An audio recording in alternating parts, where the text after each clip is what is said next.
안녕하세요. 설과 이틀간의 토크 시작하겠습니다. 저는 이틀입니다. 안녕하세요. 김설입니다.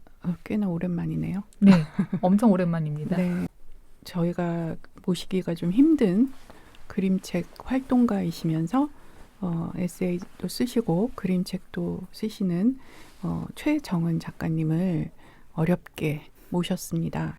오래전부터 제가 이렇게 좀 관심 있게 지켜봐왔던 작가님이시고 언젠가는 만나고 싶은 작가님 중에 하나였는데 이제 유튜브를 핑계 삼아 연락을 드렸어요. 그래서 다행히도 받아주셔가지고 이 자리에 오셨습니다. 네, 반갑습니다. 반갑습니다. 안녕하세요. 네, 그림책 활동가이고 또 글을 쓰는 최정은입니다. 네. 저도 사실 유튜브라는 매체가 네, 어색한데 김설 작가님께서 또 흔쾌히 불러주셔서 또 제가 한달음에 흔쾌히 신나게 달려왔습니다. 네. 사실 이 활동가라고 하는 좀 약간 그 고전적인 네, 호칭이라고 해야 되나요? 예, 요거에 대해서 조금 이야기를 들어봤으면 좋겠습니다. 네. 제가 활동가라고 제 스스로 이름을 불렀는데, 그러니까 제가 만들었어요 하기에는 애매한 것 같아요. 근데 저희가 처음에, 그러니까 늘 제가 어쨌든 그림책으로 무언가 하는 사람이 된 지 한 15년 됐거든요. 근데 계속 고민했던 것 같아요. 나는 도대체 이외에 내가 하고 있는 일을 뭐라 명칭할 수 있을까? 나는 도대체 뭐 하는 사람일까라는 것을 늘 고민하다가, 그림책 강사, 이건 싫고, 그렇다고 그림책 테라피스트? 내가 하는 일 과연 테라피적인 목적이만 있을까라는 생각을 많이 했는데, 그러니까 제 동생이 활동가거든요. 인권활동가입니다. 그래서 필드에서 일을 하는데, 어느 날 그 친구를 보면서, 쟤는 장애인 인권활동가지만, 다양한 차별의 계층에 있는 활동가들과 연대하기도 하고, 장애인뿐만이 아니라 범쪽 아주 폭넓게 활동하는 걸 보고, 그럼 나도 그림책 활동가라고 이름을 지어야 되겠다. 만나서 뭐 강의를 하거나 모임을 하는 것뿐만이 아니라 더 다양한 폭넓은 층으로 폭넓은 것들과 함께 연대할 수도 있는 그런 활동가로 하겠다. 그렇다면 이제 제 혈육 같은 경우는 차별 없는 세상이라는 큰 가치를 가지고 있는데, 그럼 난 도대체 무슨 가치를 가지고 활동가를 할 것인가를 고민했을 때, 뭐 처음부터 이렇게 정하고 나오진 않았던 것 같아요. 계속 시간을 쌓아가면서 내가 이런 정체성을 가지고 이 일을 하는구나를 좀 알게 돼서, 제가 활동가로서 그림책 활동가로서 하는 제일 먼저 큰 가치는 저처럼 제가 마흔에 그림책을 만나서 다시 세상에 나온 것처럼 다시 나의 이름을 찾아 나간 엄마들에게 응원을 할 수 있는, 그리고 그림책이라는 매체를 가지고 그게 모임이든 때로는 뭐 강의든 때로는 공부든 그 모든 활동을 통해서 다시 나갈 수 있는, 응원을 할 수 있는 사람이면 좋겠다. 그런 활동가면 좋겠다.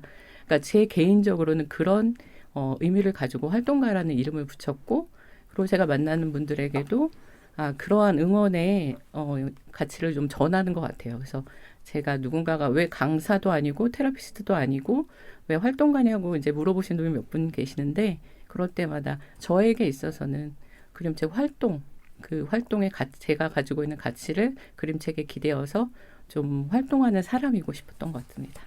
저는 작가님 오시기 전에 그림책 활동가랑 그림책 테라피스트랑 같은 그 맥락이었던 말인 줄 알았어요. 그래서 오늘 설명을 듣고 나서 좀 다룰 수 있겠다라는 생각을 지금 설명을 들으면서 느꼈습니다. 조금 더 포괄적인 의미의 그러니까 저는 네, 개인적으로 네. 그렇게 쓰는데 많은 분들은 다 같이 쓰시더라고요. 테라피스트도 하시면서 활동가라고 말씀하시고 그 이제 각자이신 것 같아요. 근데 저는 제가 그 이야기 활동가라는 닉네임으로 불렸을 때는 저에게는 그런 의미였고, 아마 그러니까 이게 활동가의 정의라고, 그림책 활동가의 정의라고 어디선가 꼭 집어서 이야기한 적이 없기 때문에 각자 자기에 맞는 그러한 가치를 가지고 찾아가는 게 아닌가 싶습니다. 네. 지금 금방 제가 들은 이야기 중에 놀라운 거는 지금으로부터 15년 전에 시작을 하셨다라는 것이 놀랍습니다. 저 15년 전에 이상한 짓 하고 다녔어요. 그림책 안 봤어요. 네, 그런 그 시절에 그림책을 읽기 시작했다는 거잖아요. 네, 그게 작가님한테 어떤 도움을 줬던 간에 어쨌든 시작점이 그때라는 것이 진짜 놀랍습니다. 그림책을 잘 쓰시는 것도 가능하시니까 그림책을 몇 권이나 쓰셨을 텐데 에세이를 읽으면서도 저는 좀 사실 좀 놀랐어요. 글이 너무 좋았어요. 제가 읽은 에세이들이 이제 그림책하고 관련된 에세이니까 그 에세이들이 정말 오랜 시간 동안에 작가님이 생각했구나. 그것들을 그림책을 정말 진솔하게 생각해 왔구나라는 느낌을 받았는데요. 그래도 어쨌든 에세이를 쓰는 것과 그림책을 쓰는 것하고는 엄청나게 큰 차이가 있을 건데 어떤 차이가 있는지 궁금해요. 글을 쓰는 거에 있어서는 똑같다고도 생각하는데 제가 이제 써보니까 이제 제가 아직 실력이 부족해서 그런지 몰라도 좀 다르더라고요. 그래서 작년 같은 경우도 작년에 이제 에세이 3번째 작업을 해서 그 기간 동안에 그림책 글 작업이 잘 안 되더라고요. 그러니까 어떻게든 물론 요즘엔 어른의 그림책도 많이 있긴 하지만 그림책이라는 게 기본적으로 아이들을 대상으로 하는 가다하는 글이다 보니까 에세이와는 조금 다른 것 같아요. 에세이는 제 이야기를 쓰면 되는데 그냥 아까 작가님 말씀하신 대로 진솔하게 나의 이야기를 나의 목소리로 쓰면 되는데 그림책 같은 경우에는 내 목소리로 쓰면 안 되고 그러니까 아이들의 눈높이에 맞춰서 아이들의 언어로 그리고 아이들에게 이해가 되게 그리고 또 흔히 말하면 교훈이 드러나지 않게 재미있게 이렇게 써야 한다는 그것 때문에 저에게 있어서 지금으로서는 그림책 글쓰기가 훨씬 어려운 것 같아요. 그래서 말의 대화도 그렇고 문체도 그렇고 여러 가지가 좀 다른 글의 형식이지 않을까라는 생각을 해보고 그래서 제가 어찌되었던 이제 꾸준히는 하는 그게 강점인 것 같은데 하나의 강점이라면 제가 그림책 글 합평을 매달 하는데 작년에 에세이 3번째 작업할 때는 2번이나 2달을 빠졌어요. 그래서 이게 왔다 갔다가 잘 전환이 빨리 안 돼서 역시 나에게는 2개를 동시에 하는 건 아직 버겁구나라는 생각을 할 정도로 저에게 있어서는 조금 다른 글인 것 같아요. 물론 내 이야기, 내가 하고 싶은 관심사, 나의 삶에 붙어있는 이야기를 하는 거는 똑같지만 형식이나 툴이 좀 다르다 보니까 저에게 있어서는 지금으로서는 그림책 글쓰기가 조금 더 어렵고 약간 힘든 부분이 있는 것 같아요. 그 글쓰기 모임 내에서 이제 그림책 하시는 분들이 좀 계세요. 근데 그분들 하시는 말씀이 이제 다른 글을 쓰다가 뭐 기사 칼럼을 쓰거나 에세이를 쓰다가 그림책으로 다시 진입하기가 좀 힘들다. 그래서 다른 글을 좀 쓰기가 꺼려진다 이런 얘기도 좀 들었었거든요. 그럴 때 혹시 노하우나 뭐 이런 거 있나요? 그때는 별게 없고 그냥 그림책을 많이 소리내서 읽었던 것 같아요. 아, 그 어투로 가야 하니까 네. 그래서 소리내서 안 읽던 그림책들을 다시 꺼내서 특히나 이제 저 같은 경우는 유아 그림책들 재미있는 그림책들 제가 쓰고 싶은 방향의 그림책들을 찾아서 소리내서 좀 읽었던 것 같아요.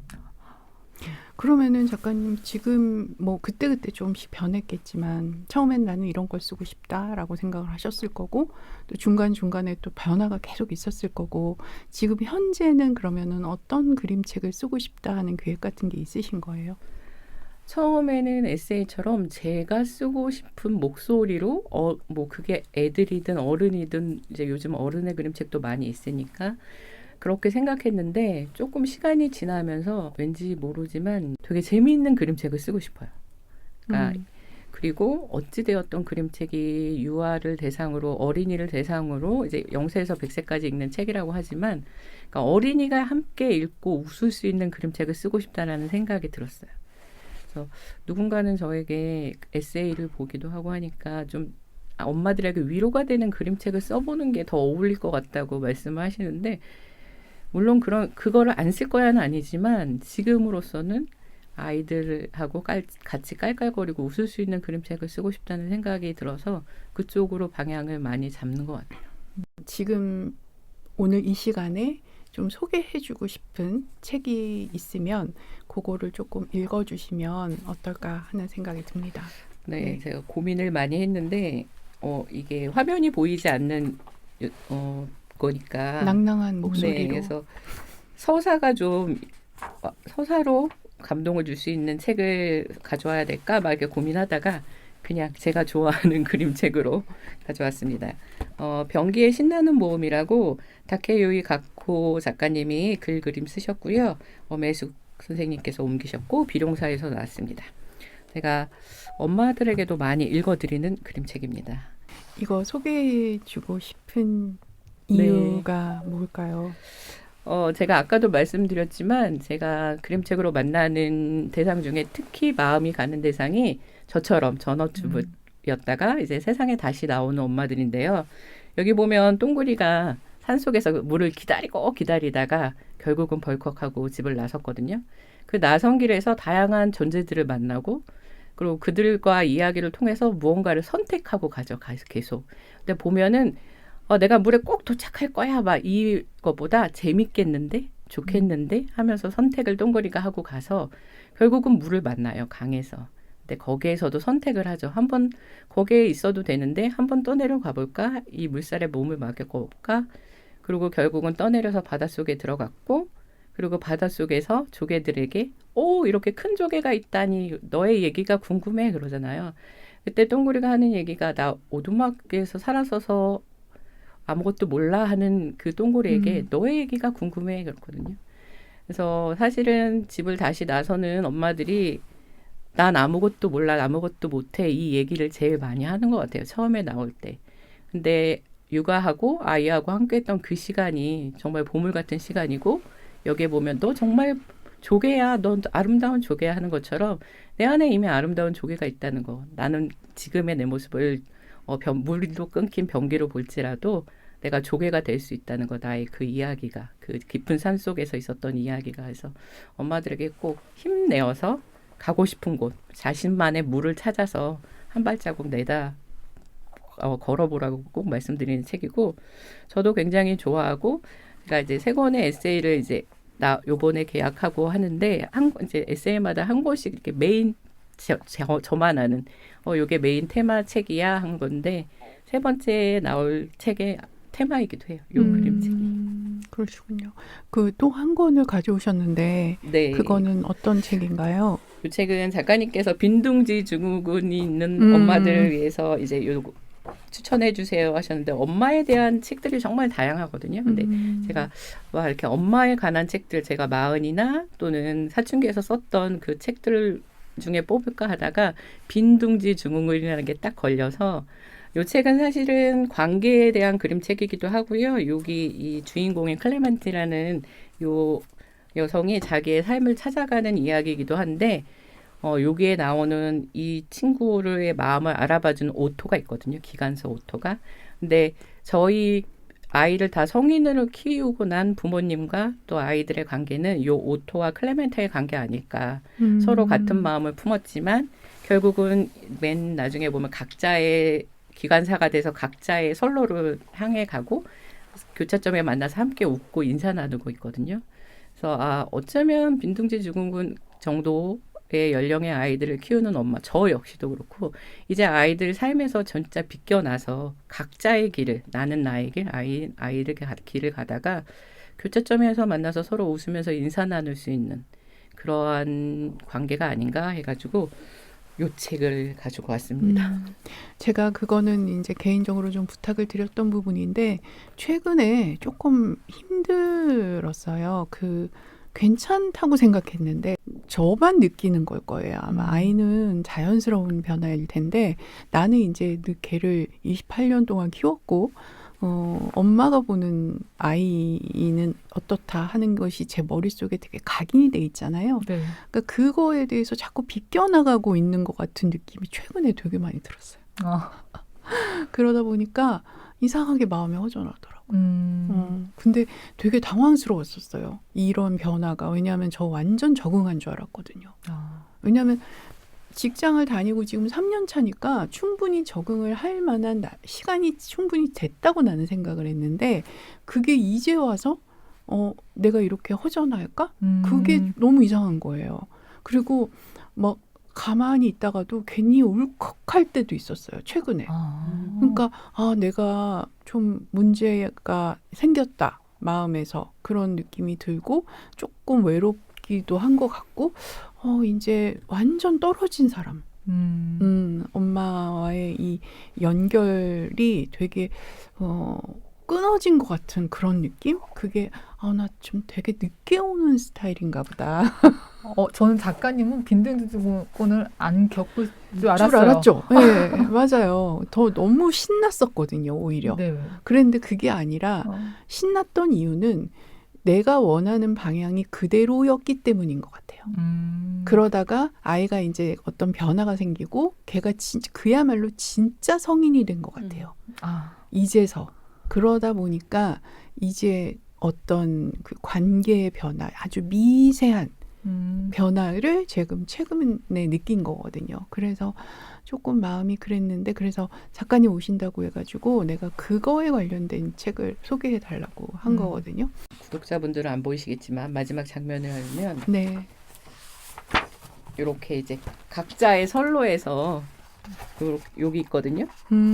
오토와 클레멘티가 각자의 선로에서 각자가 하고 싶은 일을 가다가 이제 교차점에서 만나서 함께 손을 흔드는 거거든요. 성인 아이들은 부모의 역할이 이제 이것밖에 할 수 없구나라는 생각을 하게 돼요. 맞아요. 저도 역시 마찬가지고 이제는 저희가 뭐라고 얘기해도 아이들에게 아무 의미가 때로는 진짜 튕겨져 나오는 거를 느끼잖아요. 그리고 앞으로의 삶이 어떻게 될지 저도 모르는데 앞으로의 시대가 어떻게 될지 아이들에게 뭔가 충고를 하는 것조차도 요즘에는 아니다 싶을 때 그냥 멀리서 바라보고 대신 이제 여기서도 보면 이 클레멘트가 몇 번 이제 세상에 뭐 명예나 그런 걸 쫓아 나갔다가 다시 기차로 들어오거든요. 그 기차 여행에서 이 오토를 만난 건데 그때마다 클레멘트를 맞아주는 건 오토였어요. 그리고 그럴 수 있었던 건 오토가 클레멘트와 같은 마음이었다고 이제 여기서 얘기하거든요. 부모라는 게 특히 성인 부모라는 게 그럴 수밖에 없구나. 나는 나의 길을 가고 얘는 얘네들 길을 가다가 얘네가 혹시 필요해서 돌아왔을 때는 그 자리에 든든히 그 자리에 그대로 있어주고 그 외에는 각자의 길을 가는 존재구나. 이제는 정말 그렇게 생각해서 이 책을 가져왔습니다. 감사합니다. 지금 하신 말씀을 들어보니까 사실은 이 얘기가 성인이 된 자녀가 있는 부모뿐만이 아니라 사실은 사춘기도 마찬가지인 것 같아요.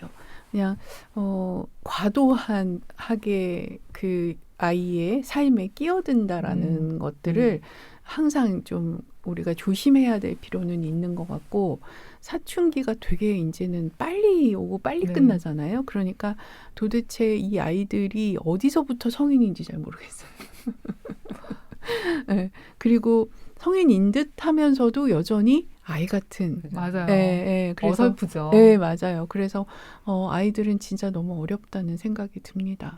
제가 2권의 그림책 에세이 중에 그림책이 한 권도 안 겹치려고 했는데 유일하게 겹치는 한 권이 그 조지프의 마당이거든요. 사춘기 엄마에도 쓰고 그 마흔에게도 썼는데 조지프의 마당이 저에게 정말 육아서예요. 지금까지도.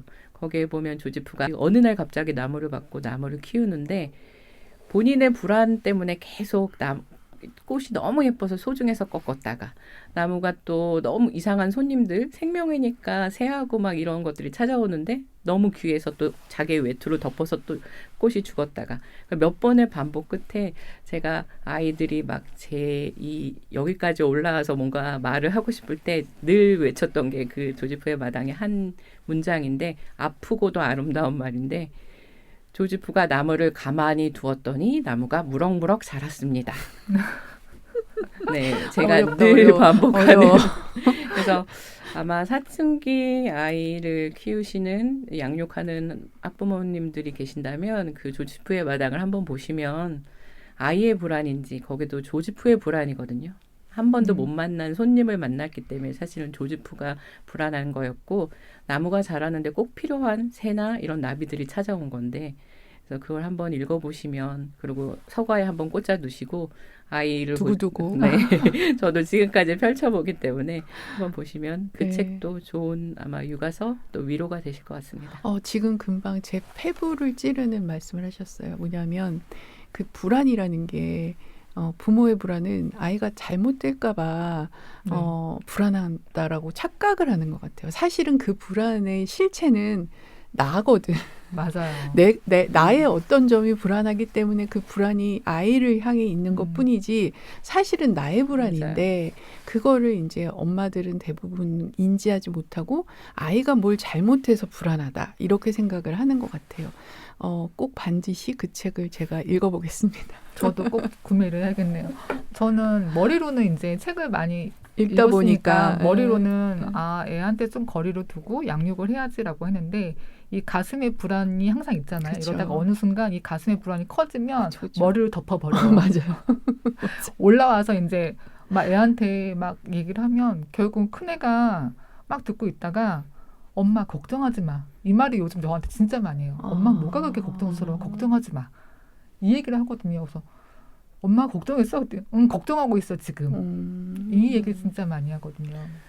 맞아요. 저도 사실은 제가 마흔도 그렇고 저 책도 그렇고 한참 비껴나서 쓴 거거든요. 마흔은 50에 쓰는 책이고 사춘기도 저희 아이들 다 성인 돼서 쓴 거거든요. 그러니까 저도 엄청 힘들고 깨지고 계속 안 돼서 그게 저도 불안이 높은 사람이라 안 됐는데 지나고 보니 제가 안 됐던 부분이니까 그냥 그래도 되더라. 내가 그걸 잘 못하고 계속 이제 씨름했는데 그래서 이제 뒤에 오는 후배 맘들에게는 그냥 아무렇지도 않아. 그렇게 불안해서 키웠는데 멀쩡하게 다 커서 아무것도 안 하니까 잘 자라더라.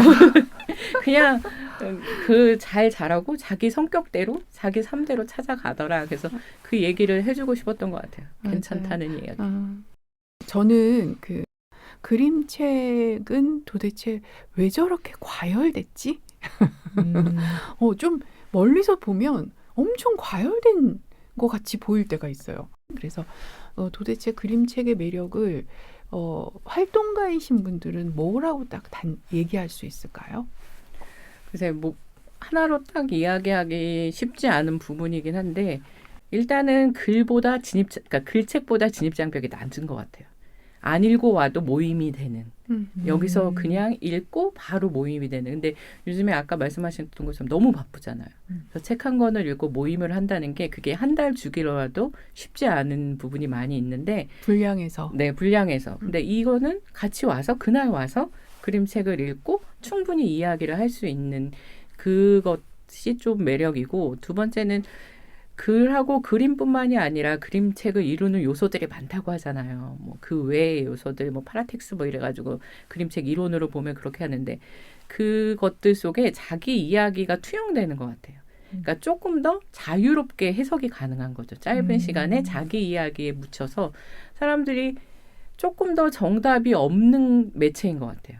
그러다 보니까 만약에 책을 읽고 토론을 하다 보면 그래도 적어도 그 책의 갈래나 그 주제에서 크게 벗어나지 않는 이야기를 해야 된다는 그런 부담감이 있을지 모르지만 이 그림책은 어차피 태생적으로 작가의 몫은 50%, 독자의 몫이 50%야 라고 말씀하시니까 내 마음대로 해석하고 내 마음대로 수용하고 내 마음대로 받아들여도 괜찮다는 그 안도감도 있는 것 같아요. 그래서 그냥 이 책을 읽고 그림책을 읽고 내 삶에 그대로 받아들여서 내에게 주는 메시지로 읽어도 괜찮다는 것들이 독자들에게 조금 더 부담 없는 그래서 더 내 삶에 바짝 적용해서 읽을 수 있는 매체로 받아들이지 않을까. 그렇기 때문에 조금 더 붐처럼 그리고 엄마들을 아까 말씀하신 것처럼 엄마들이 열광하는 이유도 그림책으로 하고 모임이나 또 강사나 뭐 이렇게 뭔가의 그 결과물들이 보이니까 함께하는 그림책 하는 사람들이 그런 것에서도 굉장히 매력을 느끼지 않을까 싶어요. 그러니까 이제 자기도 어떤 활동을 할 수 있는 어떤 그런 하나의 그 직업적인 부분들로도 그렇죠. 볼 수도 있고. 무시 못하는 것 같아요. 그렇군요. 저는 그 생각도 했었어요. 그림책이니까 저는 잠자리에서 애들 어렸을 때 이제 그림책 많이 읽어줬거든요. 근데 엄마랑 아이랑 같이 할 수 있는 어떤 활동, 같이 읽을 수 있는 책이 그림책이라 보니까 그래서 엄마들 대상으로 이게 좀 많이 쉽게 접근하고 유행하지 않을까 이렇게 생각도 좀 했었어요. 그림책은 내 집에 있는 미술관 같다라는 생각을 가끔씩 한 적이 있었어요. 맞아요. 그런 그것도 굉장히 면에서도 중요한 장점인 점이죠. 것 같아요. 어떤 그림책은 아예 글이 없더라고요. 글 없는 그림책도 굉장히 네, 많고요. 네, 네. 정말 아름다운 그림책도 정말 정말 많죠. 정말 그렇더라고요. 그러니까 작품이야 작품. 맞아요. 그죠? 예, 네. 작품이더라고요. 제가 이제 작가님 모신다고 그래가지고 작가님 그림책을 한 3권 정도 읽었는데 비둘기 방울을 달아라, 노래하는 지렁이 플랫, 그다음에 장상범과 도토리 이렇게 3권을 읽었거든요. 근데 저는 이 중에서 노래하는 지렁이 플랫이 가장 좋았던 것 같아요. 제 이야기랑도 좀 되게 많이 닮아 있어가지고. 근데 이 3권 중에 이제 좀 보다 보니까 비둘기 방울을 당하라라, 그다음에 노래하는 지렁이 플랫하고 장상범과 도토리의 어떤 결이 좀 다르다고 느껴졌어요. 제가 느끼기에는. 그래서 앞에는 어떤 형식적인 틀, 아무래도 전집이랑 같이 작업을 하셨던 것 같아요. 형식적인 틀도 있고, 그다음에 제가 에세이를 읽고 이 그림책을 읽었거든요. 그러니까 작가님의 이야기가 이 2권에 보였어요. 작가님의 이야기가. 근데 장상범과 도토리는 뭐랄까 조금 더 자유롭다고 그러나 작가님의 이야기가 아닌 조금 더 상상력이 되게 많이 들어간 것 같다는 느낌을 받았거든요. 그래서 요 그림책의 그 작업이 어땠는지 한번 좀 얘기를 듣고 싶다는 생각이 들었습니다. 정확히 말씀해 주셨고요. 아까 제가 처음에 얘기했던 에세이와 그림책 글 쓸 때 어떠냐고 했을 때 이거는 훨씬 더 내 목소리가 들어가 있고 에세이는 내 목소리를 하지만 그림책의 원고는 훨씬 더 내 목소리를 지우고 좀 더 창의적인 글쓰기를 해야 된다는 거 그 말의 이제 연장선인데요. 아무래도 2권은 앞에 말씀하셨던 비둘기 방울하고 노래하는 지렁이는 전집이에요. 전집은 저에게 의뢰가 올 때 툴이 있어요. 어떤 주제를 가지고 어떤 이야기를 가지고 키워드를 가지고 아이에게 전집의 목적은 교훈이잖아요, 사실은. 네. 전집이라는 게 그러면 다른 작가님들하고 같이 글을 해서 뭐 30권 이렇게 네네. 모아놓는 그거를 말하는 어쨌든 거죠. 교육적 큰 주제를 가지고 그 주제 안에서 이제 각자의 작가님들에게 이제 거기에서 더 세밀한 주제를 주거든요. 그래서 제가 노래하는 지렁이의 주제는 끈기였어요. 네. 그리고 비둘기 방울을 달아나는 미래 리더십. 음. 그거에 맞는, 그리고 거기에는 정말로 아까 말씀하신 진짜 어렵겠다. 것처럼 개탁 툴이 있어서 교훈을 확실히 주어야 돼요. 그러니까 제가 쓰고 싶은 대로 쓸 수가 없는 거죠. 100% 제가 쓰고 싶은 대로 쓸 수 없고, 아까 그 노래하는 지렁이 플랫은 근데 제가 2권 다 저의 이야기에서 출발했어요. 지렁이 플랫은 저를 생각하고 쓴 거거든요. 근데 이제 만약에 전집이 아니었다면 빼고 했던 부분 이제 더 빼고 이제 조금 더 자유롭게 쓰고 싶다라는 생각이 있지만, 전집에선 저의 생각보다 그 기획하시는 분, 그 회사의 그 컨셉에 맞게 가야 되기 때문에 그렇고요. 장산범과 도토리는 정말 단행본, 제 마음대로. 그러니까 이거는 소재며 모든 게 다 제 마음대로 해서 그 가을이 되면 현수막이 붙잖아요. 네, 저희 맞아요. 동네가 또 수원화성인데 그 도토리 주워 가지 마세요. 이 현수막이 붙는데 제가 어느 날 산책하다가 그걸 보면서 제가 20대 때도 그걸 봤거든요. 산에 가면서 그걸 지금 30년이 넘었는데 왜 저거는 그렇다고 그 사이에 우리나라 성장률이 너무 어마어마한데 왜일까라는 생각에서 시작해서 처음에는 굉장히 교훈적으로 갔다가 거기에서 인간이 주인공이어서 썼다가 그러면 조금 더 재미있게 동물로 가자. 그래서 동물끼리의 이제 동물 숲속에 있는 동물들만 등장하고 그들이 해결하는 걸 갖다가 아예 아이들에게 새로운 존재, 슈퍼히어로 같은 존재를 하나 등장시키자 해서 이제 장산범까지 간 거거든요. 그래서 훨씬 더 제 마음대로 제가 하고 싶은 대로 정확히 보셨습니다. 너무 생소한 그 분야라서 깜짝 놀랐어요, 지금. 엄청 어려울 것 같아요. 그림책 쓰는 거. 네. 진짜 어려울 것 같죠. 예. 왜냐면 또 텍스트가 길지 않잖아요. 그러니까요. 짧은 예. 텍스트에 교훈도 담아야 되고 어린 독자들도 인식을 해야 되고 맞아. 그들이 이해해야 되고. 네. 그렇죠. 예. 와, 대단한 작업을 하시는 분이셨네요.